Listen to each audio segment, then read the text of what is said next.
footballgameplan.com, where football makes sense. I'm Emory Hunt, the czar of the playbook, bringing you my draft grade special for the Philadelphia Eagles. We're going to take a look at their draft selections and see how well they did this past weekend.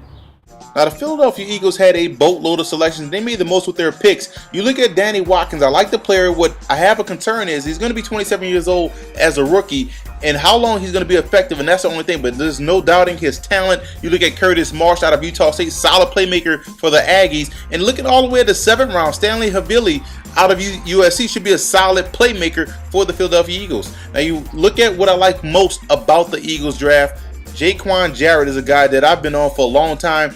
Talented playmaker out of Temple. One of the guys is a ferocious hitter. Doesn't mind coming up, flying up at the line of scrimmage and making a big hit on the player. And this is a guy that's very smart, very heady. Is going to be a cerebral player. You team him back there with Nate Allen, and now the Eagles have two safeties that are going to be ferocious for teams to try to game plan against. Casey Matthews, another guy out of the Matthews family, is going to come in. He may not be as athletic as his predecessors, but this is a guy that knows how to get to the quarterback and is very stout in the run game and is also effective on blitzes.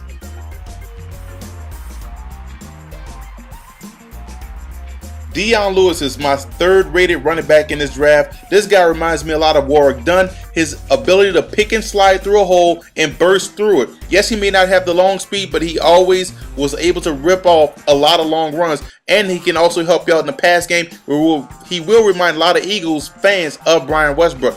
And Brian Rowe is a guy I also like out of Ohio State. He may make the transition to safety, but he's a very fast linebacker, excels in pass coverage, and is one of those read and react type of linebackers that knows where the ball is going. And when he gets there in a hurry and makes a tackle. The Philadelphia Eagles get a B- in my opinion for their draft. They have a lot of talent on this roster. They also built a lot of depth, but they didn't get that impact player in the first round that I thought they were going to get. But overall, a solid job, just like Andy Reid likes it. I love how they address that offensive line, and I love the Dion Lewis pick. For more draft grade previews, visit footballgameplan.com/draft or visit our YouTube channel at youtube.com/footballgameplan. And check out the Football Game Plan radio show, which airs Saturdays, 11 a.m. Eastern Time at blogtalkradio.com/footballgameplan.